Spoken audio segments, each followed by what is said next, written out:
Own Your Truth with life strategist Laura T. Real advice for regular people. Now, here's Laura. Hello and welcome to Own Your Truth, where we're talking real advice for regular people. I'm Laura T. I decided to mix things up a little bit. I have a very special guest in the studio. My daughter, Taylor T., is here to discuss youth and technology with me. Our original thought was to talk about leadership. But, in light of a few incidents in town over the past couple of months regarding youth, technology, and social media, I thought it was important to talk about technology, get a student perspective, and discuss the importance of parent involvement. And in the end, we're also going to explore ways for kids to use technology for their own good as well as the good of others. Well, as we begin to explore the topic of youth and technology, I thought it was important to share some statistics with you. And Taylor's going to kind of weigh in on her thoughts about those statistics. The first statistic is according to the Pew Research Center's Teens, Social Media, and Technology 2018 study. 95% of teens now report they have a smartphone or access to one. These mobile connections are clearly fueling more persistent online activities, and as a result, 45% of teens now say they are online on a near constant basis. It's so fascinating because this number has doubled since Pew's last report in 2014 and 15. So that's the first of our statistics. The second one I wanted to share was kids and teens age 8 to 18 now spend an average of more than 7 hours a day looking at screens. By the way, the warning from the AHA recommends parents limit time for their kids to a maximum of just 2 hours a day. And for children ages 2 to 5, they recommend 1 hour or less. So listen, as a parent, I get it. It's easier said than done. And we're going to talk about this tonight and so much more over the next hour. Finally, the last piece of information I think that's important to share is according to the Association of Psychological Science, who reported on 2 nationally representative surveys in which they surveyed more than 500,000 U.S. adolescents in grades 8 through 12, showed adolescents' depressive symptoms, suicide-related outcomes, and suicide rates increased between 2010 and 2015, especially among females. Interestingly enough, they also discovered adolescents who spend more time on new media, that includes social media, electronic devices such as smartphones, were more likely to report mental health issues than adolescents who spent more time on non-screen activities, that being activities that were in person, social interactions, sports, etc. So in looking at these statistics, Taylor, what do you think about those numbers as a youth today faced with technology? Well, I think it's really scary. For one thing, knowing that we all have to kind of revolve our lives around this thing that, we don't really know much about except the pictures that we see of people and, the best parts of their lives. They just post, the good things. So it's like, what is really out there? Yeah. Are you shocked by these numbers at all? Well, yes and no. I feel like we've heard a lot about kids who get overthinking about what they show online, and something bad happens, and the suicide rates, we know about that, but it's also to see the numbers in person is scary as well. As a young person today, with access to this type of technology, do you ever think about the amount of time you spend on a device? Yes, especially because you're always bugging me. But it's also tough with school because it's like, oh, I'll only go 10 more minutes, and then it's 2 hours, and I still haven't started my essay. Mm-hmm. And it goes through your mind, but it kind of goes out, in one ear, out the other, kind of, in a way, where you were thinking about it, and just passes by when you're scrolling and scrolling. What about that feeling of scrolling and flipping? I think you and I had talked, we had taken a flight on vacation, and I was sitting next to a gentleman who clearly was from Harvard because he had all of his Harvard gear on, like Harvard lacrosse, and he flipped through his device so fast, it actually made me anxious. And I don't even know how he was looking at the different things. He was just flipping from one app to the next app. And any thoughts on that? I feel like it's almost, there's probably a scientific, whoever created Instagram or whatever, I bet there's some kind of science behind it, which is that easy, or the double tap to like, or the, hearts and all those different things. There's got to be some kind of science to it that there's definitely an addiction as well, too, I think. Well, we're going to look at a little bit of the science, right? Because we can only touch on a little bit of it. But very interesting to explore these topics. And like I said, so excited to have you here. So like with every show, I want to provide you, the listener, with information and then support you with alternatives to create the life experience you want for you and your family. So this promises to be an informative show. As parents and students, we don't know the effects of today's technology on the future of our kids, which means none of us have the right answer. It's through education and communication that we get through this learning process together. So here, from a teenager's perspective, what are the benefits of technology for young people today? Well, for starters, communication, is extremely important. I feel like you can connect with people, especially Facebook, people that you haven't seen in years that you would never really get to see. And I feel like that goes for anyone, not even just teenagers, people who, you went to college with or that you went to kindergarten with. I mean, everyone has one, so you can, search for anyone. And there's always those like really good examples of finding good news on the social media as well, seeing something that just makes you smile, some cute dog or a really nice story or something like that, makes you happy. Do you find a lot of good news on the internet? I think the good news to bad news is like 70-30, I feel like. 70 which way? 70-30. Bad news, 70. 70. Yeah. Okay. Well, so how challenging it is for you to search out the good news? To find it, I feel like if you go on New York Times, you'll find a lot of it has to do with politics, but you can scroll through and, you'll find something, but you don't have to dig, but it's still not, you do have to dig, which isn't great, but you shouldn't have to dig, so. Okay, but it's out there. It's out there. Okay, great. Is. So you mentioned connections, you mentioned good news. Yes. What are some other positives that you can think of? Well, not necessarily social media, but the internet helps you with school. I mean, I don't know. Does it help you with accurate research? Yes, and we learn in school not to trust Wikipedia. That's just a definite. But YouTube has pros and cons, but YouTube helps with math and chemistry and those things too. That's a good point. I've watched you personally use YouTube a lot to help out with math.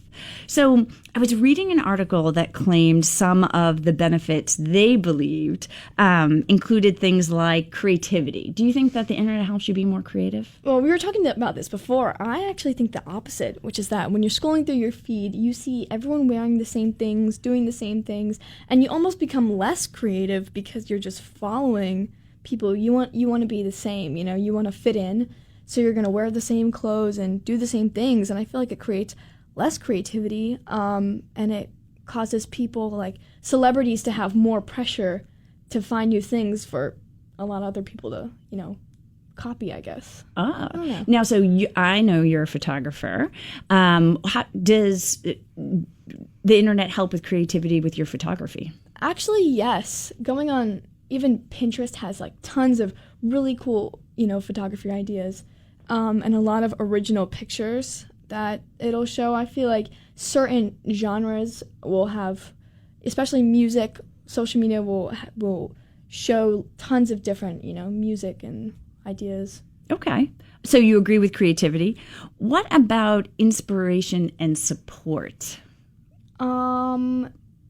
Inspiration, yes. There's a lot of like cooking, you can see like little cute baking ideas that make you, oh, I can do that, DIYs, oh, I'll be able to do that for sure. 10 minutes later, you're trying to make a DIY snowman and it collapses, something like that, Are you bringing our real life here? We're big DIY people around the holidays. That definitely happened to us.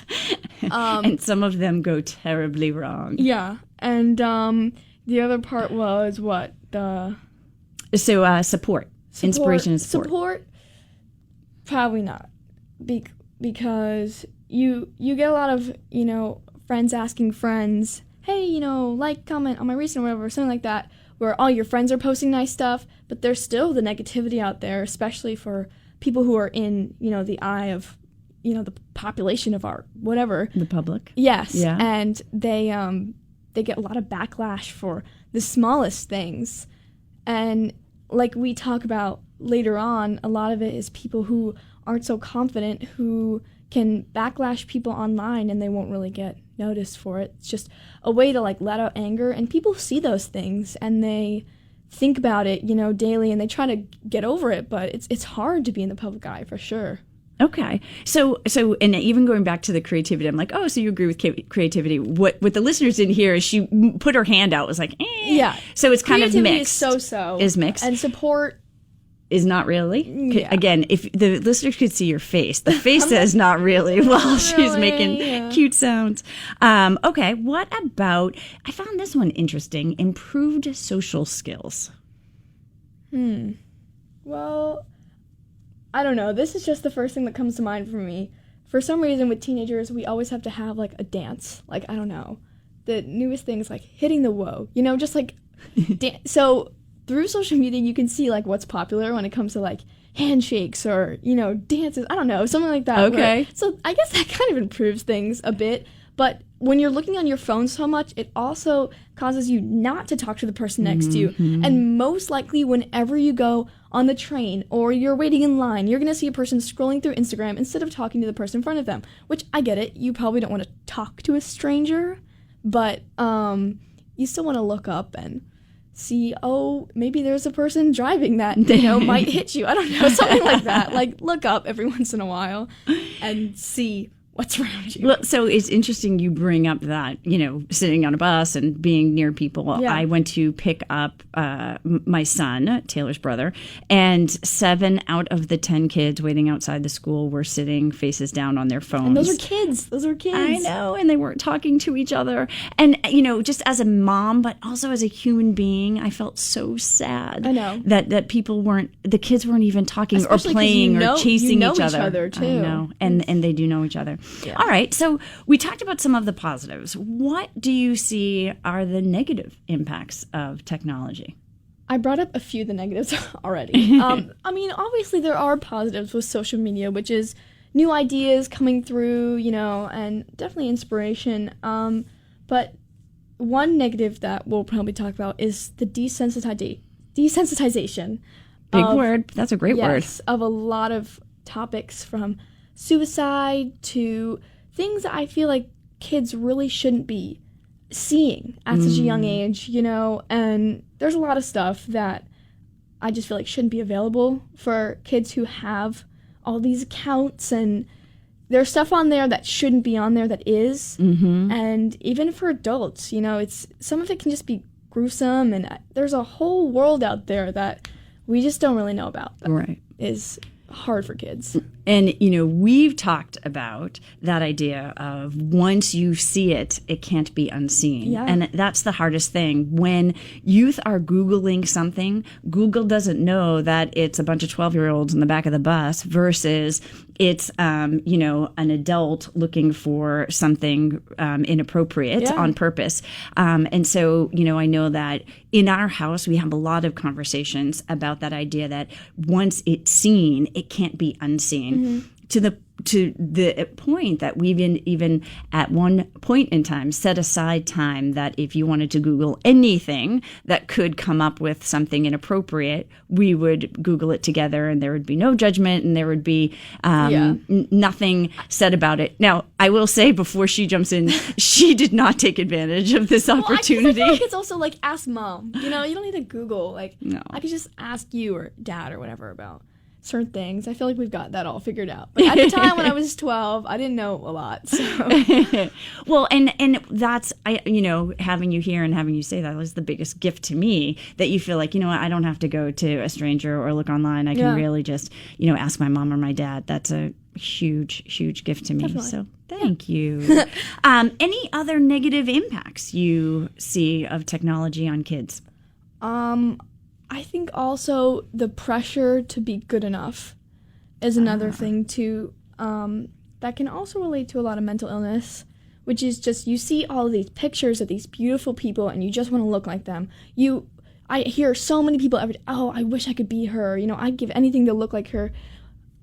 That person is probably photoshopped, probably fake, probably not real. And so it's about appreciating your life too, and sure, post great pictures of where you go, but it's a lot of pressure too. And the other negative too that we have mentioned is the procrastination and the addiction, the amount of time you spend. Today I probably should have been studying for my math test, but I wasn't. I was looking at prom pictures and I was scrolling through, and it's hours and hours, and you don't really even watch the time go by. You just Right. So it's time wasted, right? Yes. And you and I have talked about, there are two things you can never take back. You can never get back time. You can never take back your words. Yeah. Once they are given, they are gone forever. And both of those have a huge effect on social media. They do both have a huge impact on social media. You're absolutely right. So we talked about procrastination and desensitization and being good enough. How do you combat some of these things? So it's kind of different for me because Mom actually doesn't let me have a lot of social media. So I've got the little bit. And for me, I think the biggest thing is the procrastination. And that is where the parental controls come in, where it's the warning or the timer or whatever.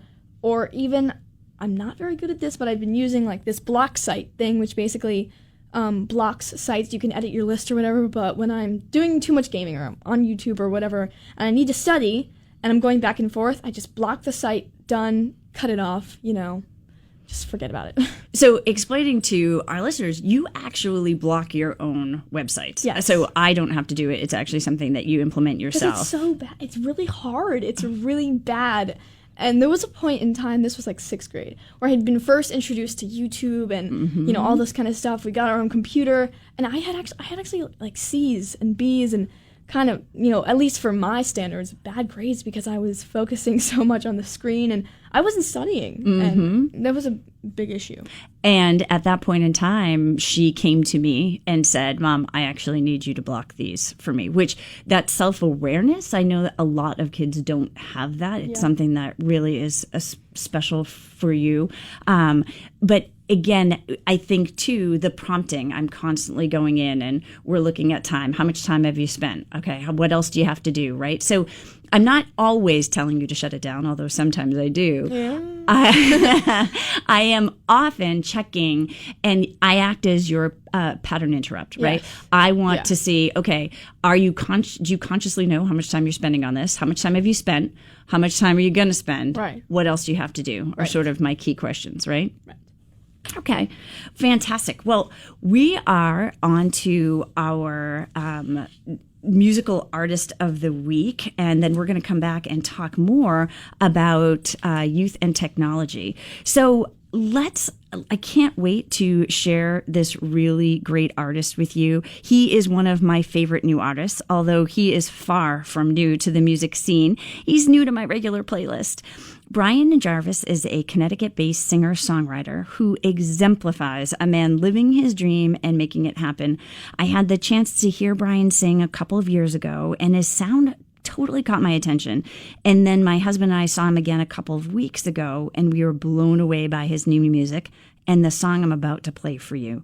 His music speaks for itself, so without further ado, here is Spark by Brian Jarvis.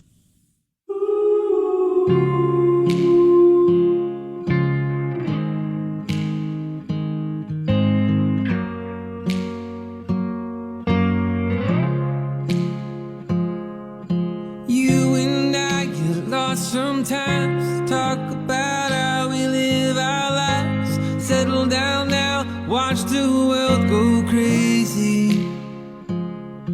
Still I don't know where this will go. Time slows down, now I know this life, it weighs on my mind. It's the part of my heart, it's not just broken or falling apart. The part of my heart, it's not just broken, it's missing the spark, the spark.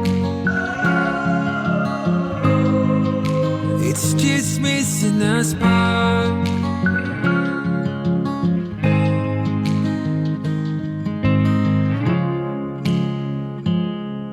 If I can find another light, tie a string, bring it back to life. These years are adding up like miles. So I don't know if it still shows. Another town, another show tonight. It's been missing all this time. It's the part of my heart, it's not just broken or falling apart. The part of my heart, it's not just broken, it's missing the spark, the spark. It's just missing the spark.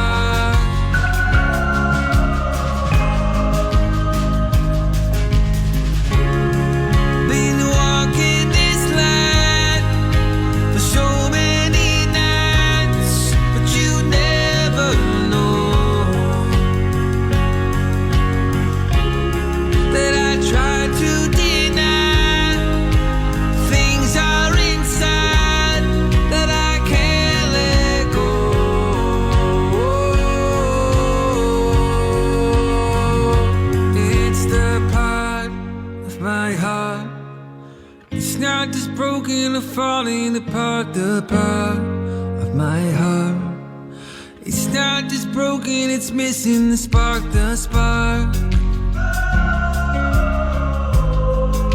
It's just missing the spark.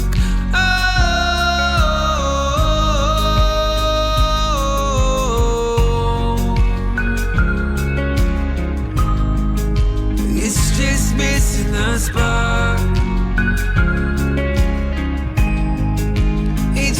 Missing the spark.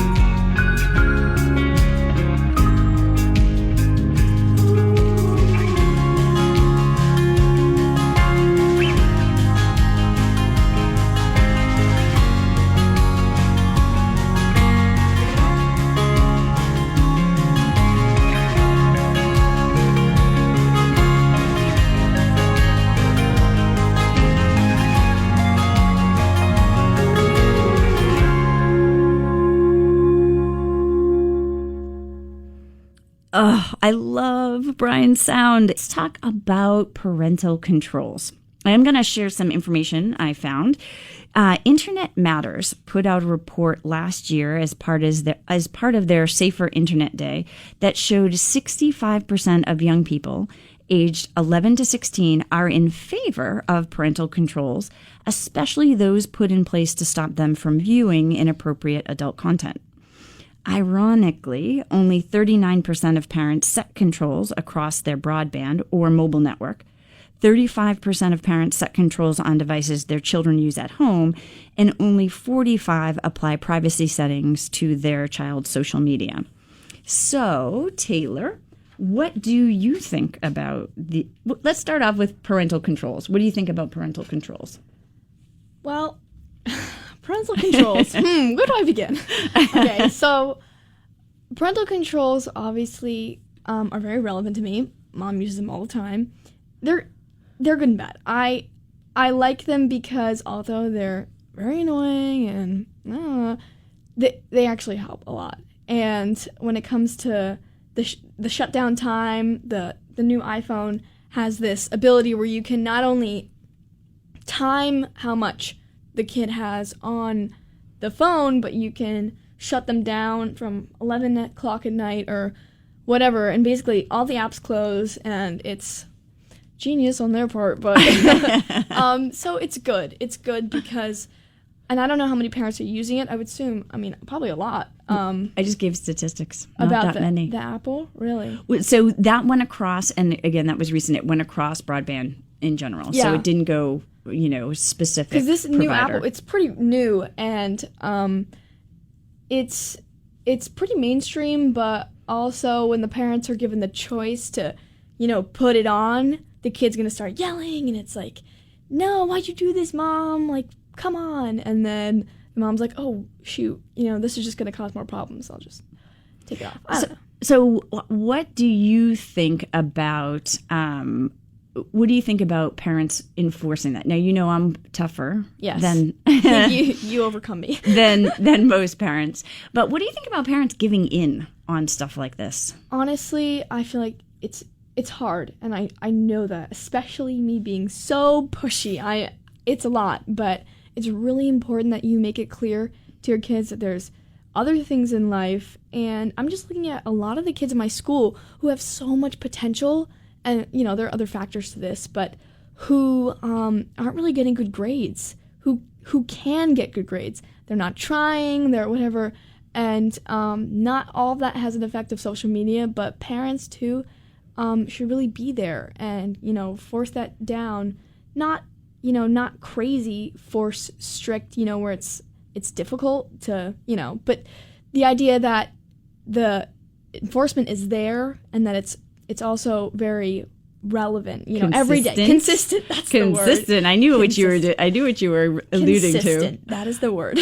So how did you feel today when I required you to get off your computer, leave your phone at home, and come walk downtown with us? Okay, so I was fine with it, but I also had a math test to study for, which I wasn't studying earlier in the morning because I was on my computer. And so I being guess distracted, playing games. At least my consequence was going outside. That's not terrible. But it was nice. I got a crepe and a smoothie, and we went to the Oyster Festival, and it was fun. So I mention that because so often, again, it's about that enforcement, right? In that moment, there was such pushback actually from both children about not wanting to go, My not brother wanting got to walk really mad. downtown, not wanting to participate. Yeah. But then once we go, they have a good time. I know. And so as a parent, it's getting past that initial emotional response. Yes. One of the things that, hopefully we'll get to tonight is talking about the impact of on the brain. And, what we're not taught as parents is that the logical side of a kid's brain doesn't develop till they're in their mid-20s. So everything that they're saying, although may sound very logical, most often comes from an emotional place, especially when they want to push their point. And as teenagers, their brain's job right now is to push the point. And so I know that with both kids, because I've got 13 and 15, they are, I'm learning lots of patience because they are both pushing the point. But ultimately, as the parent, they have to do what I've asked them to. And so, again, I'm forcing them to get outside, which whenever they do it, they appreciate it. But sometimes they need that extra push. So why do you think, what's the biggest reason you think kids don't want parental controls? Well, it's pretty obvious. Well, for starters, there's the addiction, but it's like that idea that something's being taken away from you. Like, I don't even know what to call it, but like, I don't know, like a mother's baby. I don't even know, but it's where it's being taken away. It's like all your power and it's just being snatched away, and you can get really angry. I remember the first day you put on my parental controls, and I had already used the 2 hours, and I was so mad. I just got so mad because for me, getting older, I'd figure, I'd have more freedom, but I feel like that procrastination, that addiction is still there, no matter how old I am, and it's probably going to get worse, but it's like you want that freedom, but you're still not ready for it. Well, and so what's interesting about her mentioning when I put on the 2-hour parental controls, because they didn't have controls for a long time because I had very strict rules about them giving their phones, and it was easier to monitor. Once Taylor had gotten into high school, it became a little bit more challenging. So I had asked them both kids, to put down their phones. And if you ignore me, there's a consequence. And so they ignored me 3 times. And so I said, okay. and I found this beautiful thing called Parental Controls, and it got implemented. And so again, it can be challenging for them and frustrating, and yet it forces them to get off their devices, which they need that enforcement. Especially at night too. There's a whole science behind when you use your phone. So many of my friends will just scroll through before they go to bed, which is terrible. It's terrible for your brain. And not only does it cause like sleep deprivation, basically it takes you more time to fall asleep because there's some kind of blue light within the phone that reacts with your brain, which causes just a slowing down of melatonin or something like that.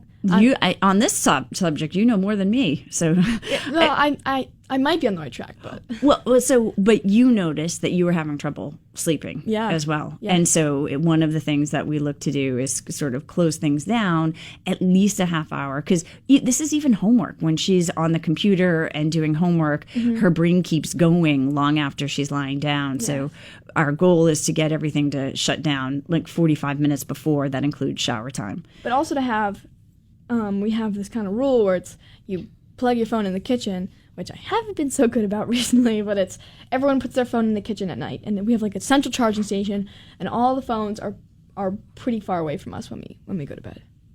Right. Now we're going to talk a little bit about the brain and specifically social media. According to Psychology Today, this is a big word, the ventral tegmental area, the VTA, part of the brain, monitors social needs by releasing dopamine when we achieve social success, and it actually inspires neurochemical deficits when we don't.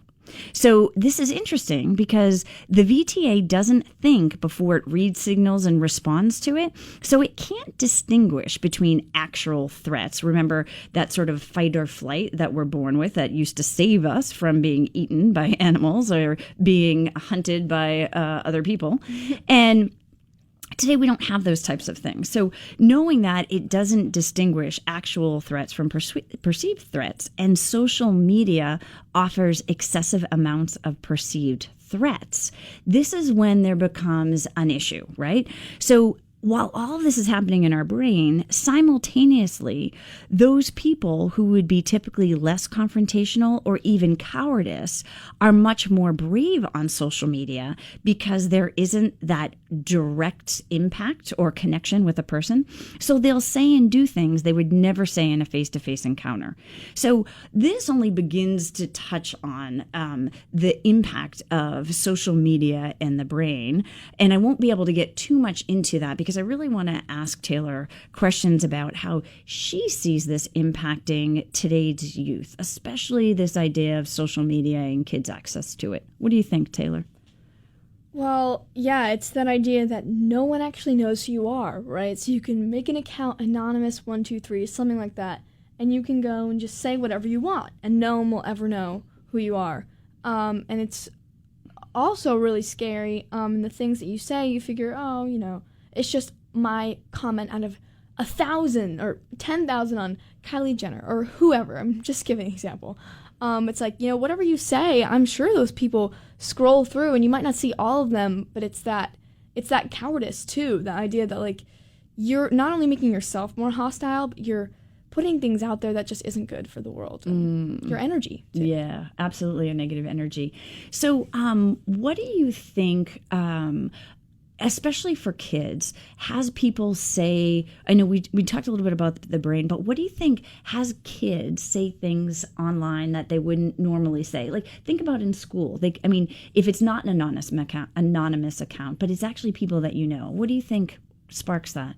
Well, it goes back to bullying too as well, which is like if you've got an older brother who, takes things out on you, you want to take things out on other people too. So when it comes to online or even in real life, there's obviously going to be those people who are mean and, make comments, but social media, it's really accessible to just go on there and say stuff, and you never really know what's actually happening to that bully in a sense, who's being mean to them. I mean, they're not just born, they're kind of made, right? And I'm using that, but it's like, there's probably something happening behind the scenes that you don't really know.